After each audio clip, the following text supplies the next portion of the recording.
Hello everyone, welcome to lecture 3. Today we're going to be looking at liberalism as a theory, but also in its historical context. For the uninitiated, defining liberalism is quite difficult because there is these different types of liberalism. So it depends what you're talking about. But today we'll look at all the major types.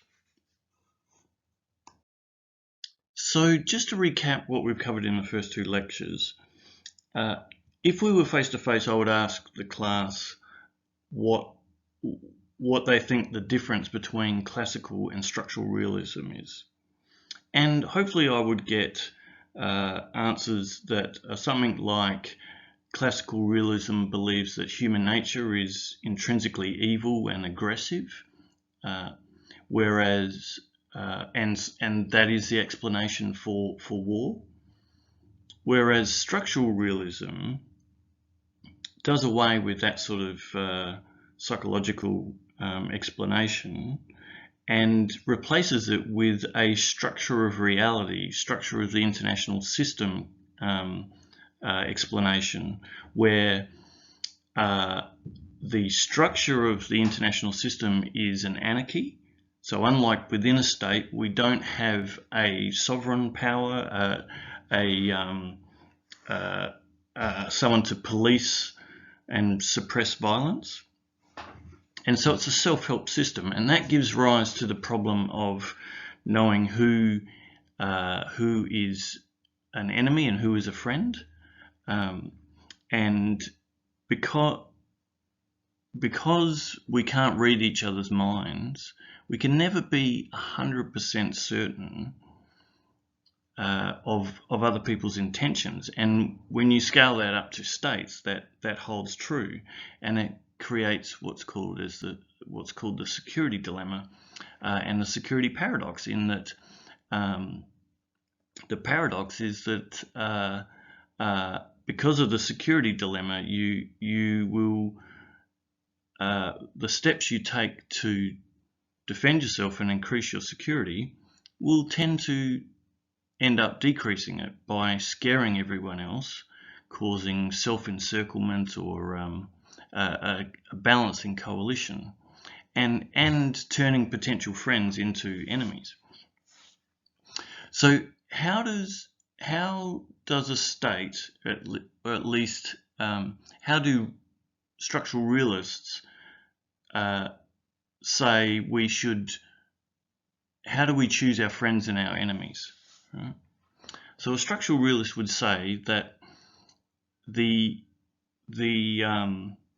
if we are a small power, say the one in the top left, the circle here, then the threat to us is the large blue circle on the right, and so we would naturally see them as a threat and prepare for attack from them, and we would form an alliance with the smaller blue circle at the bottom, because the two small circles, even if their intentions towards each other are nasty or evil or whatever, right, aggressive, even if they don't like each other, they have a mutual interest in defending themselves from the greatest threat, right? And that's the large circle.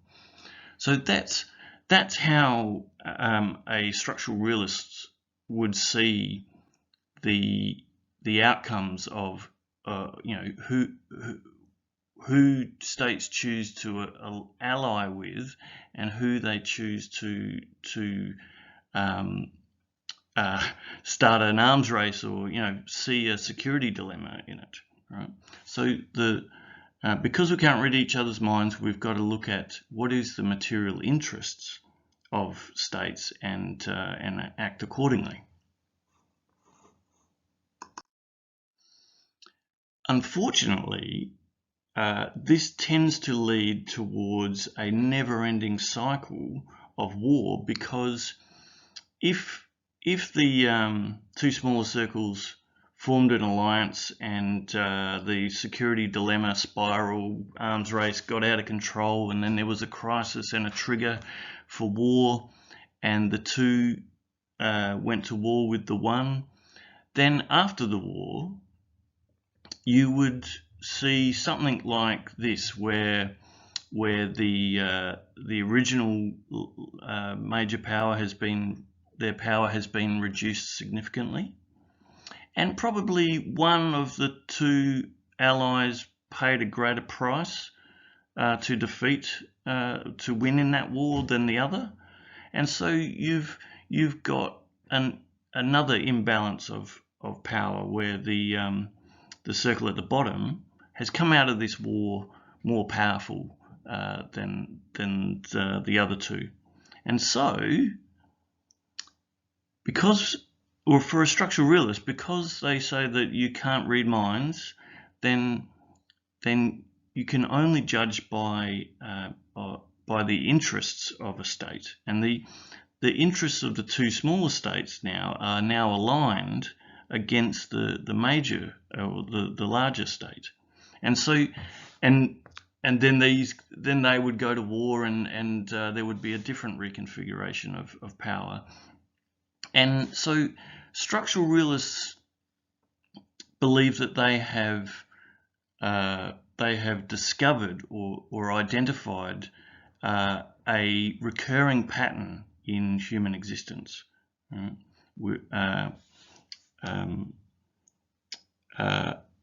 Fairly bleak conclusion, though.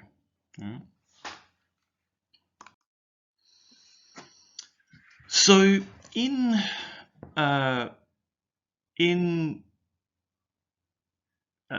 as a counter argument, really, like liberalism takes a much more positive, optimistic view of human rationality and intellect, and the idea that progress is possible, right? So you tend to have a dichotomy between liberalism and realism.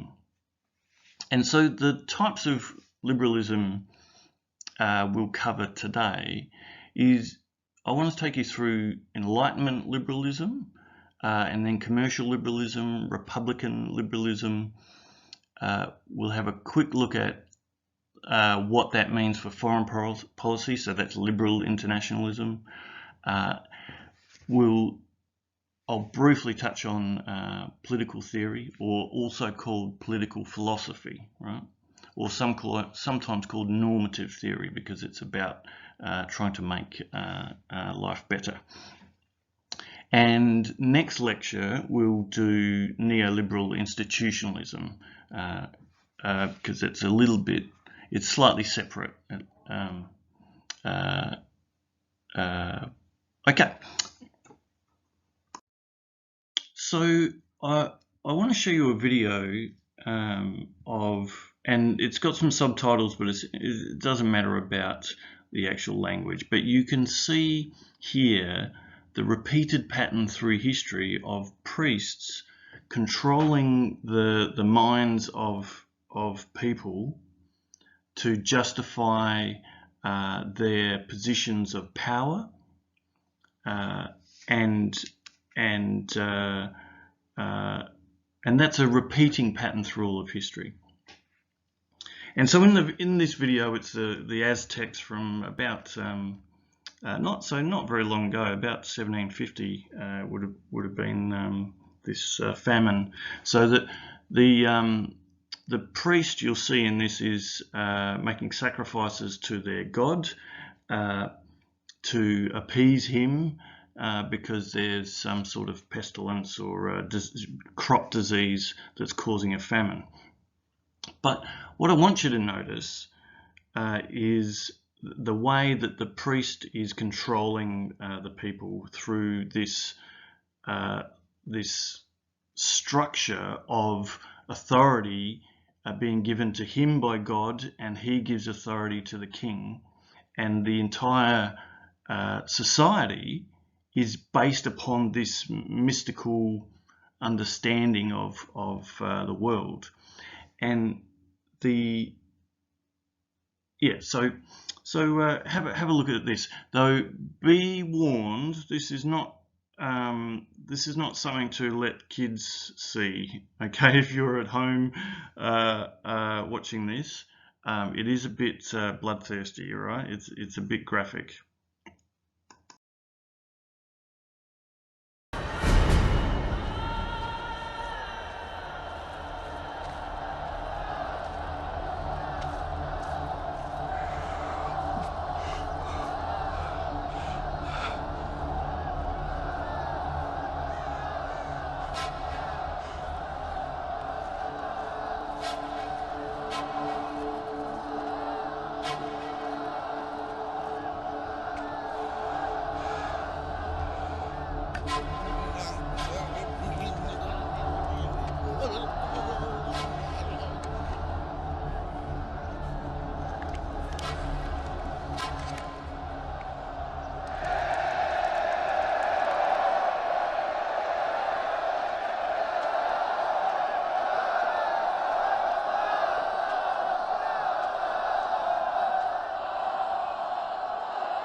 Ukasluma!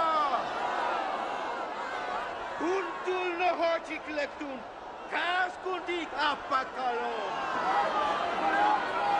Ugatsetun, tonankunskon, hebi shukate!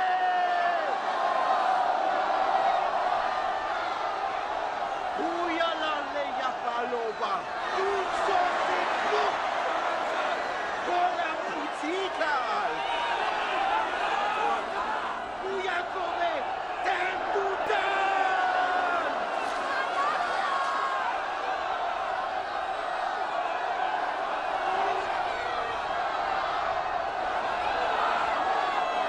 Unakashi kilankan, tenai ketone man mukanon.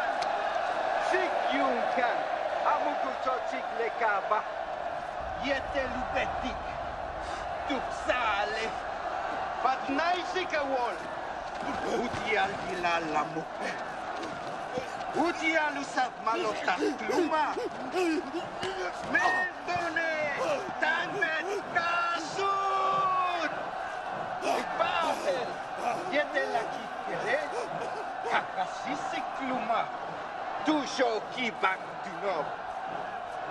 Satan!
So quite a brutal graphic video, but I show it because I'm trying to get a emotional reaction from you. I'm trying to illustrate the this repeating pattern of priests justifying the power of kings, and it's always the priest justifying the rule of the king, not the other way around, right? The king doesn't justify the priest.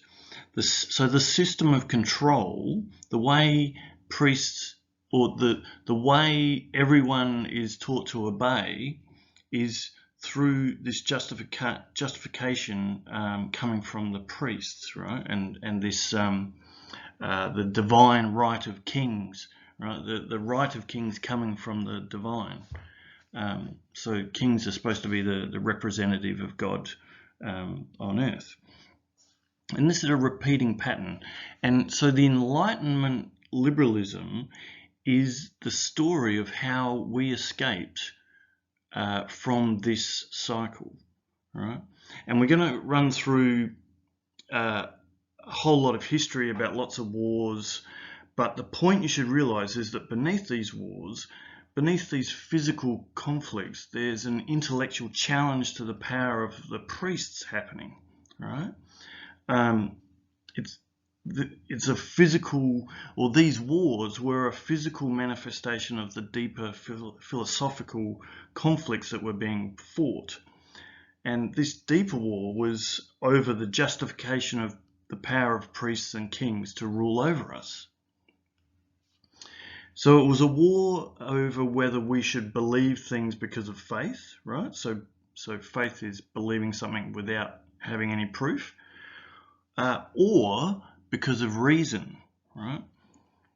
And so I show this video to paint a more realistic picture of what we might now have of what religion is, right?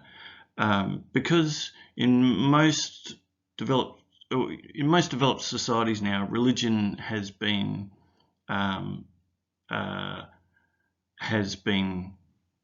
neutered, right? It has had its power for controlling society really dampened. Okay, but it wasn't always that way.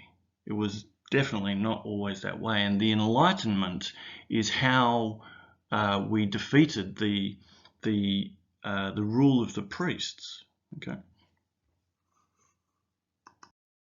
so by 1050 AD, Christianity or Catholic Christianity had spread all through Europe, Britain, Ireland, or up to the Volga for Russia, all through Turkey and the Middle East, and along the northern tip of North Africa. So within this area, all the kings, all the dukes, all the lords, all of their authority comes from the Pope, right? Because the priesthood here is anointing these kings with what we can call the divine right of kings, or it was known as the divine right of kings. And so again, you've got this repeating pattern of priests justifying the social structure. Why does the king have the authority of life and death? Or because his divine right, his right is divine. He is the hand of God amongst the people. So by 1050, you've got this massive area of that has been converted to Catholic Christianity. There's no such thing as Protestant yet, but so this is all Catholic. And if you questioned the ridiculous, illogical theology of or the belief structure, the rules of Catholicism, that would usually end very badly for you. If you questioned the Catholic doctrines, you would very likely end up before an inquisitor, and they would sentence you to being tortured until you either admitted being a witch or a representative of Satan, or died, right? So very, very brutal stuff, right? So not just the Aztecs, right? All religion can turn into have this really brutal side if you're not sacrificing people to the gods for good crops. You're punishing people for being heretics. Right?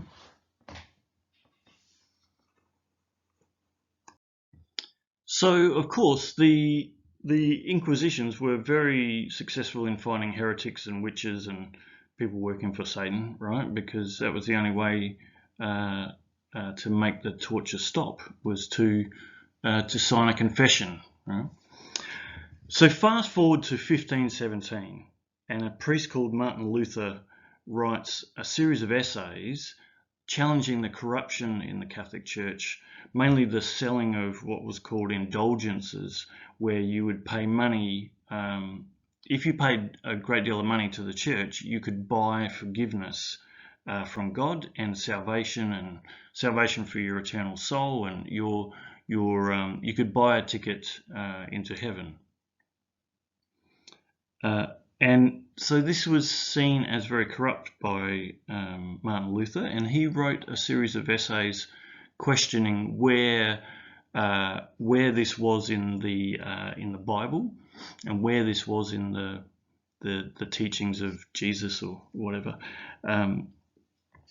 And so he was challenging the authority of the Pope and the priests by introducing the idea of, instead of this hierarchical priesthood, all the power coming from the Pope, he introduced the idea of the priesthood of all believers.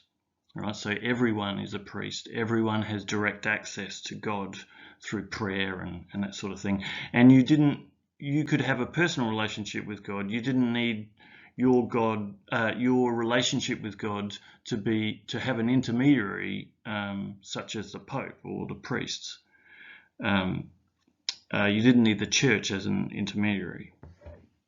And so this set off a series of, and so this is the nailing of the 95 Theses on the church door. Probably didn't actually happen that way. He is probably much more likely to have mailed his essays to archbishops and maybe even the Pope. Right? But his ideas sparked off a series of rebellions and civil wars by princes and kings throughout Europe that ended up spanning 100 years.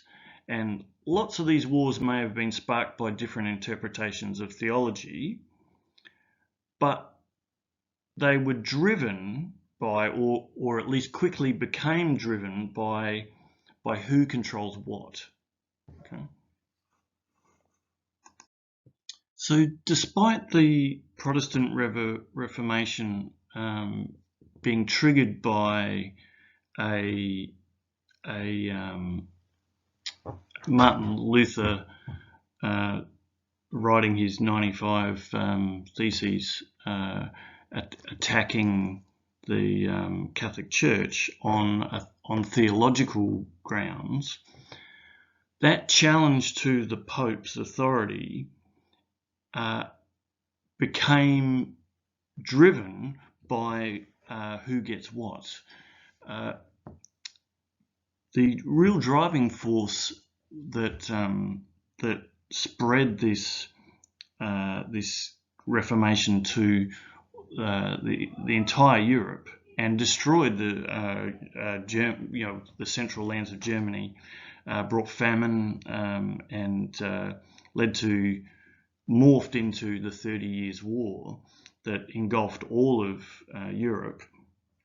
The driving factor, why this really kicked off, what drove it, was that all the kings and princes and lords all had to pay money to the Pope, right? Like a spiritual protection racket. But here was a chance to say, oh no, I believe in the priesthood of all believers, so that means I don't have to pay taxes to the church, and it's really that dynamic, right? That it spread from this internal theological debate within the Catholic Church to being driven by princes and kings rebelling against needing to pay taxes. Okay. So the original or the Protestant Reformation kicks off really with the Peasants' War of 1525, and these are this revolt has a lot to do with revolting against the church and local kings that kept raising their taxes, trying to force people into serfdom, right? If you couldn't pay your taxes, then you would have to go into slavery, into serfdom, to either the church or the local king or lord. And so this triggered a revolt, and this merged with the ideas of Luther, and then you saw actual kings rebelling against each other. It was an advantage for you if you wanted to break your tax, if you wanted to get out of paying taxes, not only to the Pope but to maybe the king in the next valley, then all you had to do is say, oh, actually, I no longer believe in the Pope and the Church, and you do, so I'm not going to pay my tithes to you either, right? So you had this real shattering of the medieval lines of authority, right?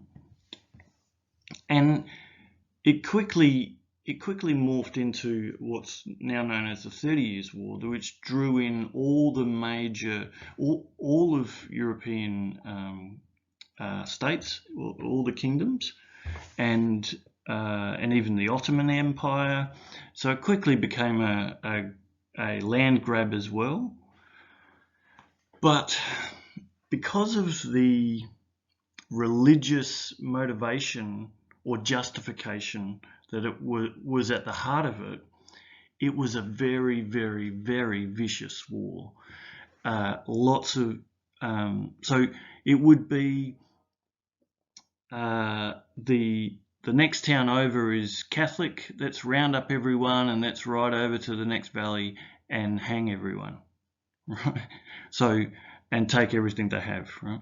Because they're no longer human. They're heretics. They're Satan worshippers. They're being inspired by the devil. They're trying to bring down the church, right? So this religious aspect of the war made it really, really brutal and with no mercy shown to opposing forces or civilians, right? And destroyed the center of Europe, the German territories, brought famine to most of the area as well, and all through Europe. Really bloody chapter in European history, right? As the church schismed So while all this is happening, you've got 100 years of war from the start of the Protestant Reformation to the Peace of Westphalia, and brutal, horrible war, right? Completely devastating to all of Europe and Christendom, really. And while this is going on, you've got a lawyer named Hugo Grotius starts writing about a society of states and an international society that could be governed not by force, but by the rule of law. Laws that everyone had mutually agreed to enforce. So breaking from this idea of empire being the way you run, how states relate to each other, but actually a society of equal states. So not a hierarchy like an empire, but a society of equal states. And at the heart of this idea was this concept of sovereignty. So Grotius's book and ideas form the basis of the treaties that were signed to end the 100 Years of War, the peace treaties of Westphalia, where a representative from every king in the whole of Europe signed, and this document sets the rules for the international system of states that we have today, right? The Peace of Westphalia is what created this system that we are operating in now, and it is a momentous event, not only for that, but because of two aspects to the treaties, right? At the heart of them, firstly, it created the sovereignty of each state. So in this context, that meant each prince or king had the right to choose the religion of the people within his borders and what they would follow. Plus, any minority group who had to be allowed to practice their religion without persecution. So this is the very start of religious freedom and minority rights. Secondly, it made it illegal to use religion as a justification for war. Religion's goal of converting people is no longer allowed to be the state's goal, right? Because the state has military power. Right? So from this treaty, you weren't allowed to use the state to convert people. So this is the very start of the separation of church and state. So the age-old deal between priests and kings was broken in this treaty. Right? This is the dethroning of religion and separating church and state. And it's created this this system of sovereign states that we have today.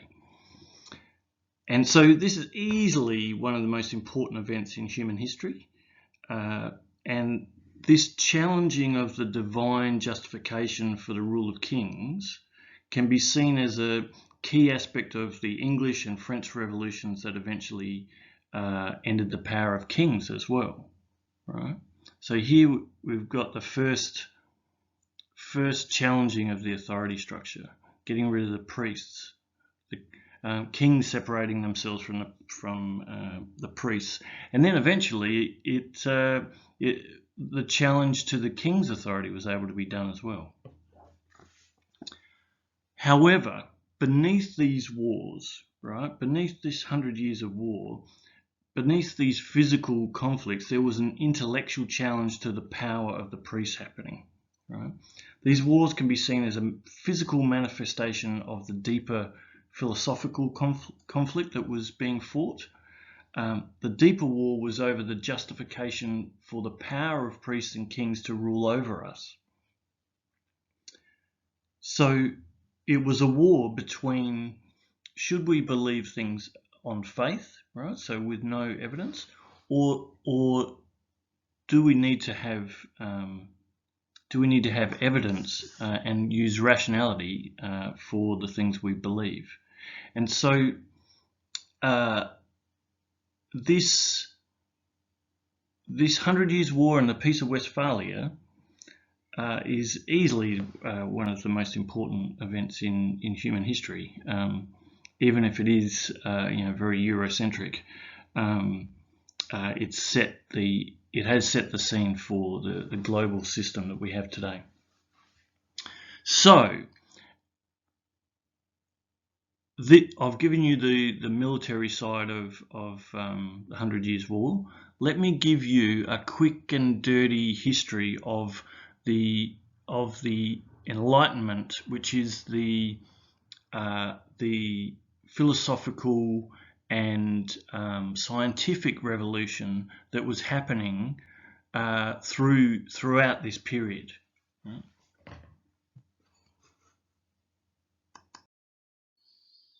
So, quick and dirty history of the Enlightenment liberalism.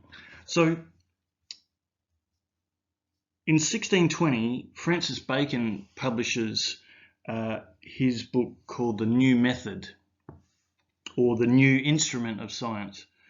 And in it, he presents the idea of manipulating nature to perform experiments. So, for example, disease at the time was believed to be the absence of one or more of 4 different types of humours. But some thought sickness might be spread by coming into contact with someone sick. So Bacon proposed having 2 groups of healthy people. You expose one group to someone who is sick to see if more people in that group get sick. Right? So this is the start of the experimental method, right? Of having a control group and an experiment.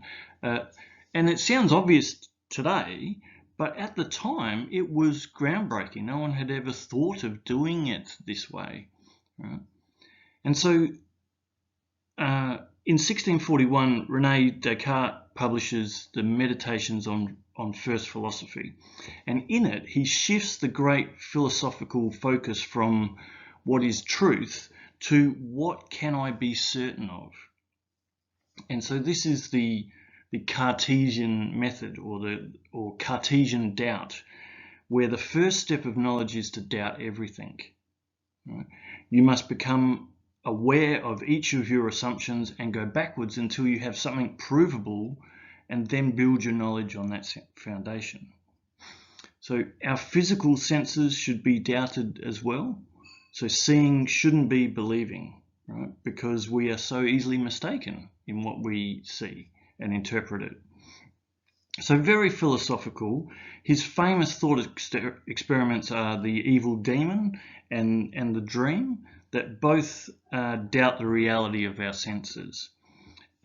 So they're a precursor to the Matrix movies, really, and where how can we know that we aren't just being tricked by a demon, or how do we know that we're not dreaming? So he doubts everything and says that this is the only way to start knowledge, right? Doubting everything and being aware of unfounded assumptions.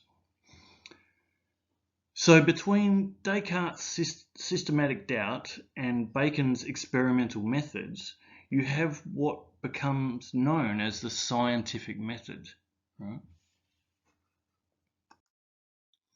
And so the scientific method is you are going to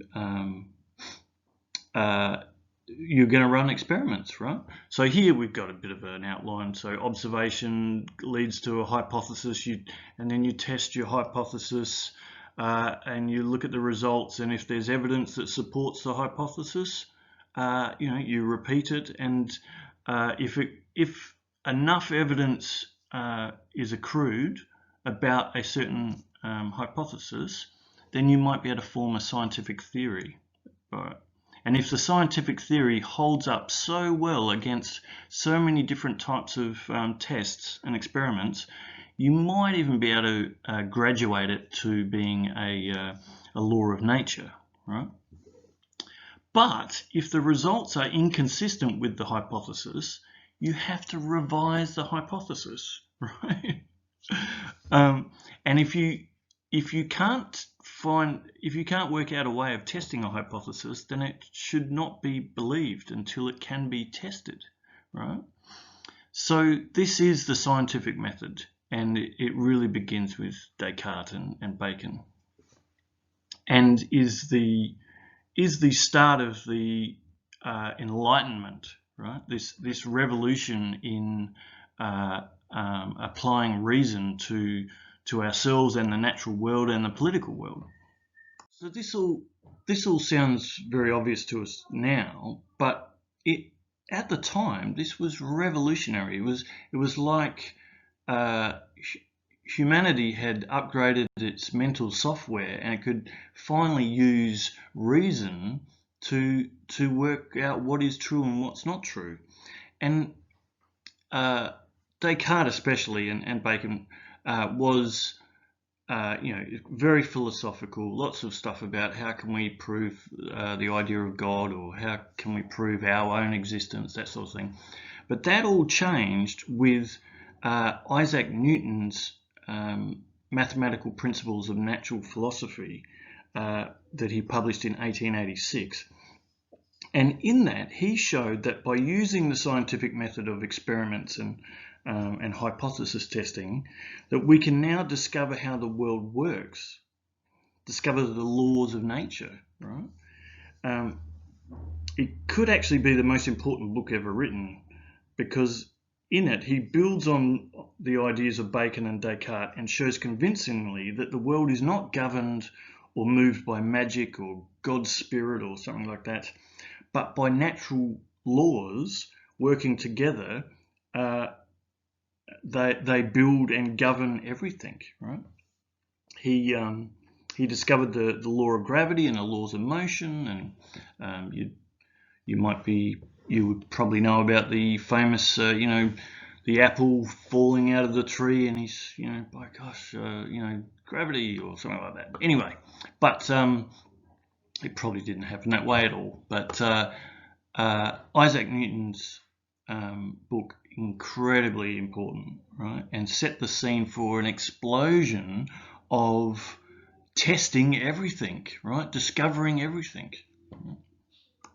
And this explosion of testing and discovery from this period onwards was driven by this central idea that belief or knowledge should not be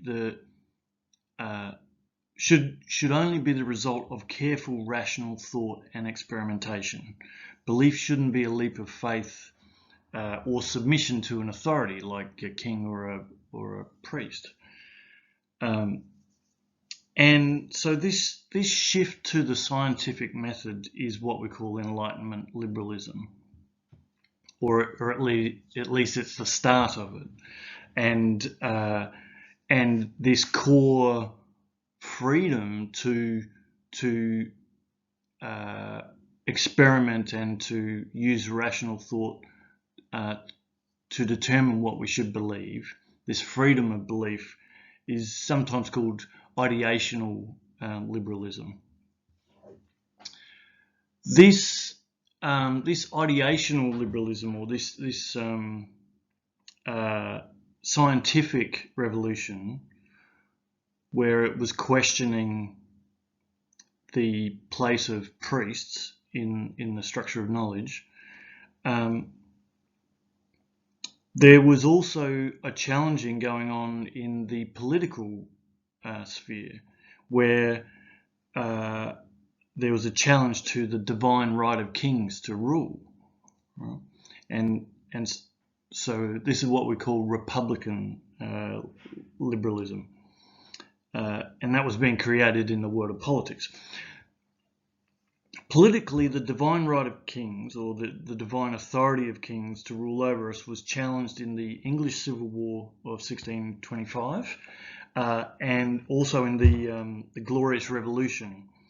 And in these civil wars, in the English Civil Wars, parliamentarians fight the royalists, right? So I know the French Revolution is often thought of as the birth of democracy, but it really was the English Civil Wars that performed the first regicide, which is killing of a king. So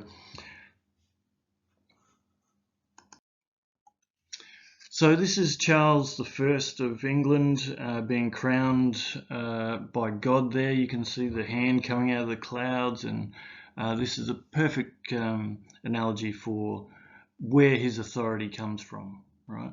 This painting is saying plainly that his position is ordained, is planned, is made authoritative by God. All right. So there's a civil war during this time. The parliamentarians win, and we'll see what happens to Charles here. So this is Charles I being executed, and this is the first regicide, really, in European history, where regicide is where you kill a king. And so the parliamentarians win and kills the king of England, and England is then run as a parliamentary commonwealth for about 10 years until they reinstate the monarch. But the difference is that the new king had new rules, and the new king ruled. His authority came, his position came not from God or a priesthood, but rather he rules only with the consent of the people. All right. So this is the start of constitutional monarchs, in that their powers are constrained by a constitution and the will of the people. So this is the end of absolutism in England, and the start of the king or kings simply becoming figureheads of the parliament. Right? Like the current day Queen in the UK has no power whatsoever. It's a completely figurehead position.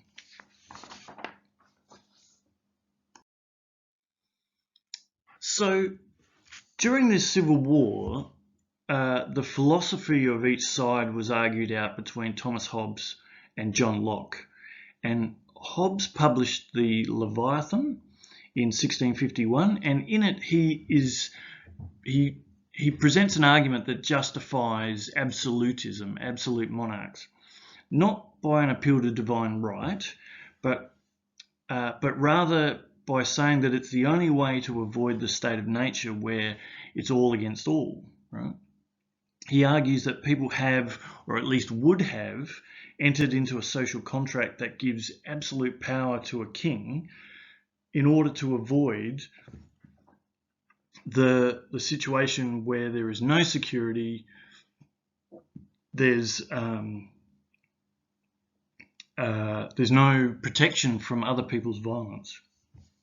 And so he's arguing that the profound security dilemma that you would find yourself in if there was no state, and we descend into a civil war and maybe even a war of all against all.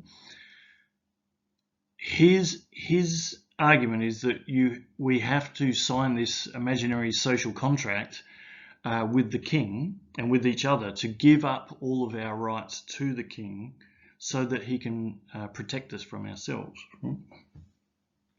In 1689, Locke countered Hobbes' absolutism with the argument that all men are born with certain inalienable rights. And so 3 natural rights was his argument: life, equality, and property. And the role of government is to actually protect those rights. The government doesn't need absolute powers to protect those rights, and in fact it becomes a danger if it does have absolute powers.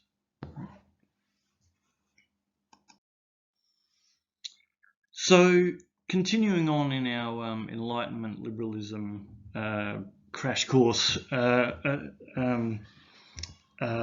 so here we've got Voltaire. He added to Locke's three natural rights, inalienable rights, the right to freedom of speech. And so you might have heard the quote, "I disapprove of what you say, but will defend it to the death, your right to say it." It's hard you can't think unless you can say, and explore any idea. And the government does not have a right to censure debate or criticism. And he also added the right to a fair trial. So a trial by an independent judge, not the king, right? So the king can't pass judgment on the laws. It has to be an independent juror. So these things seem pretty obvious to us now, but at the time they were completely radical, really radical, upsetting all of human history's structure, right? So, and then Montesquieu argued for a separation of powers within the government to provide checks and balances on the power of the state, and so that a judiciary, a legislator, and an executive, say that's the US system, or at least a legislature and a judiciary, which is more the Australian English form of government. Then Rousseau added the right to rebel to Locke's three natural rights and the others. So the government has its power because of the social contract, but if the government violates that contract, then the people have the right to rebel. So that was a really important idea for the American and French revolutions.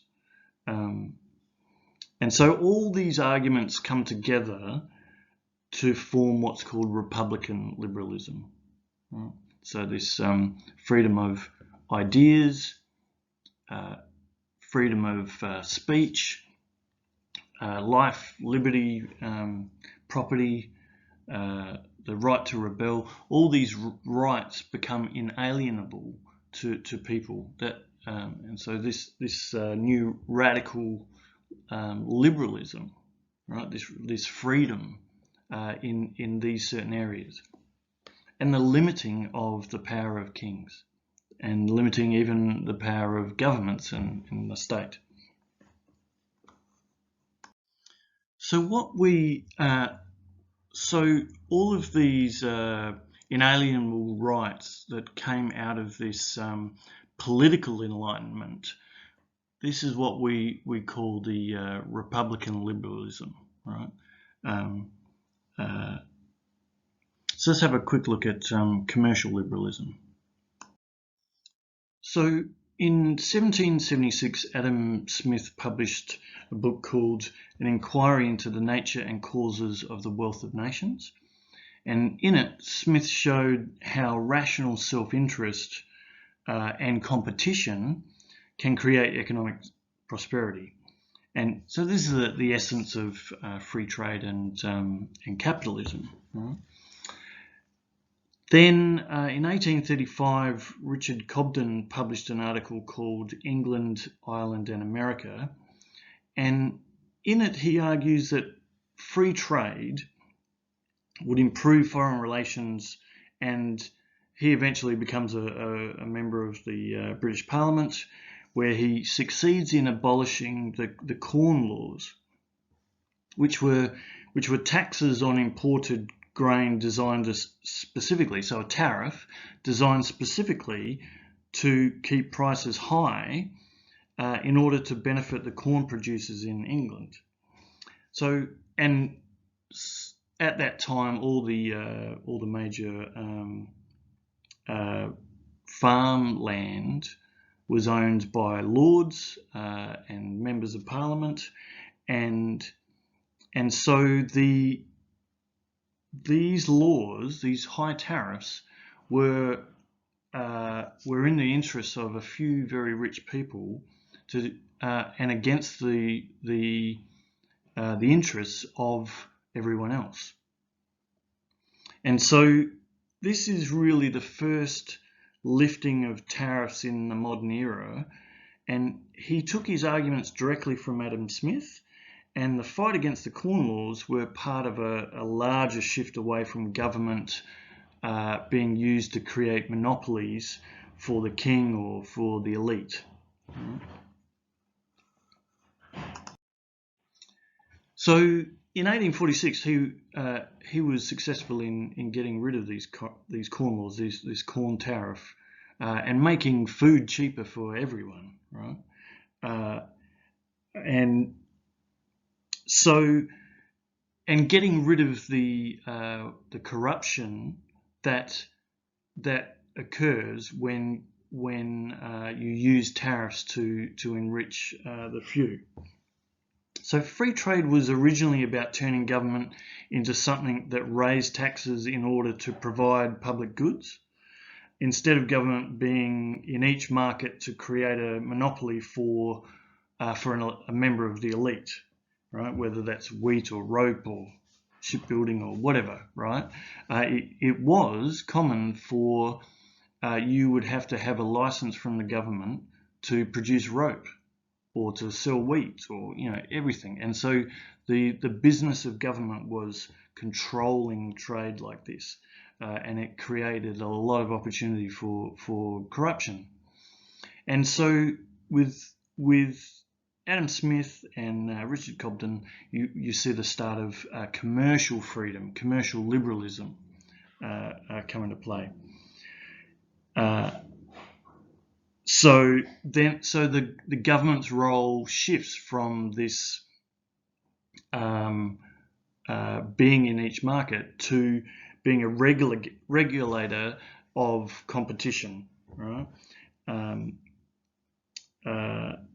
And to in fact even break up monopolies so that you maintain the competition that is required to stop monopolies forming and prices being put up. And so that's all based on Adam Smith's sort of the ideas in his book.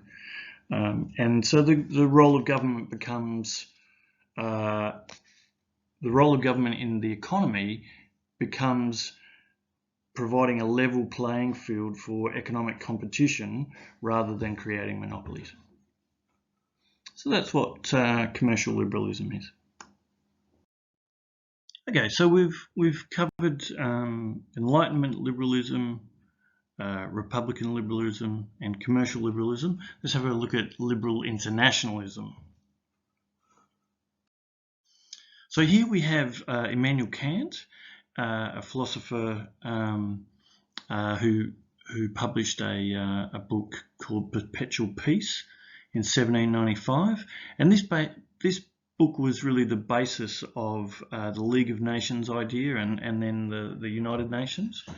And what he did was really take those Enlightenment, commercial and Republican liberal ideas and apply them to the state system, to international relations between states. So just let me read a couple of slides worth of quotes directly from Immanuel Kant's Perpetual Peace. So here he states 6 preliminary articles or 6 arguments for how to create peace in the international environment, in the relations between states. Number 1, no secret treaty of peace shall be held valid in which there are matters reserved to be decided by a future war. Right. Number 2, no independent states, large or small, shall come under the domination of another state by either inheritance of the throne or exchange of thrones or purchase or donation. And number 3, standing armies shall in time be totally abolished. So that was one of the League of Nations key pillars. Number 4, national debt shall not be used to finance war. Number 5, no state shall by force interfere with the constitutional government of another. And number 6, no state shall, during war, permit such acts of hostility which would make mutual confidence in the subsequent peace impossible, such as the employment of assassins, poisoners, breach of capitulation, so it's a breach of surrender, or incitement to treason in the opposing state. So these principles are really continue in our state system at the moment, right? It's the leadership, assassinations of leaders is a no-no, right? Though Russia has been poisoning a lot of people lately. And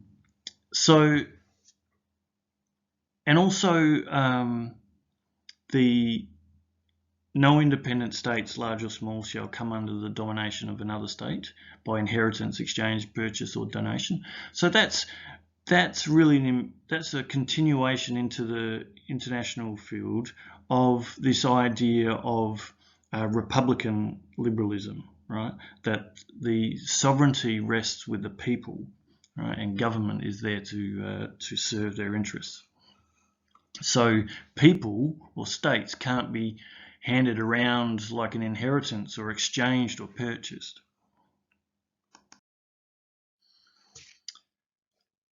And here's 3 more definitive articles. Number 1, the civil constitution of every state should be republican. Number 2, the law of nations shall be founded on a federation of free states. Each of them may and should, for the sake of their own security, demand that others enter in with it into a constitution similar to a civil constitution, for under such a constitution each can be secure in his right. This would be a League of Nations, right? So the League even took its name from his book.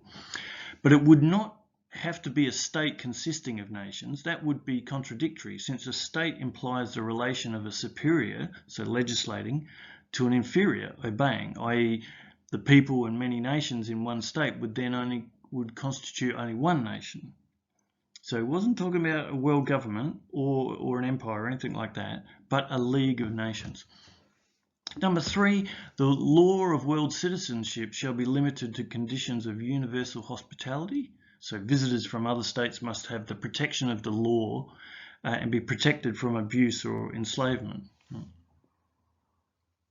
So you can see here the continuation of Grotius's ideas of a system of legally equal states and non-interference,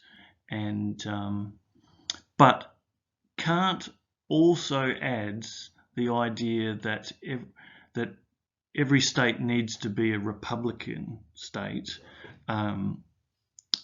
or else the perpetual peace won't be able to be maintained. So Kant's perpetual peace is really the precursor for what's now called the democratic peace theory within international relations and political philosophy. And this is basically the correlation between democracy and a lack of going to war with other democracies. And it's pretty well, there is no exception to this rule so far in history where democratic states don't go to war against each other. And there's been a lot of debate about why this might be. Realists obviously discount democracy or any system of government. It doesn't matter, right? Whereas liberalism is very focused on trying to work out the right form of government. And so there's 4 basic reasons that are given by theorists. Number 1 is democratic leaders are forced to accept culpability for war losses by a voting public, right? So they're living election to election based on their performance, and losing a whole lot of people in a war is probably not going to help you win the next election. Also, publicly accountable statespeople are inclined to establish diplomatic institutions for resolving international tensions. Right? Also, democracies are not inclined to view countries with similar policies and governing doctrines as hostile. Right? And democracies tend to possess greater wealth than other states. So, therefore, they eschew war to preserve infrastructure and resources, right? Like the only people that really, or one of Kant's arguments was that the only people that really benefit from war is the elite, the king, right? He gets new lands, he gets new people to tax, he gets, and that still continues today. So war profiteering and everything like that. So whereas the state as a whole, the people suffer, and so if you have a system of government where the people have a large say in what's going on, you tend to not go to war. But that's not to say that democracies don't go to war against other systems of government. In fact, they might even be more likely to go to war against other systems of government. There's a strong correlation for that as well in the historical database. So you can understand a bit more of the US's foreign policy if you understand this democratic peace theory is informing it, right? So based upon the democratic peace theory, liberal internationalism is a foreign policy that seeks to encourage other states to democratize in the belief that this will stop them being a threat to other democracies. Right?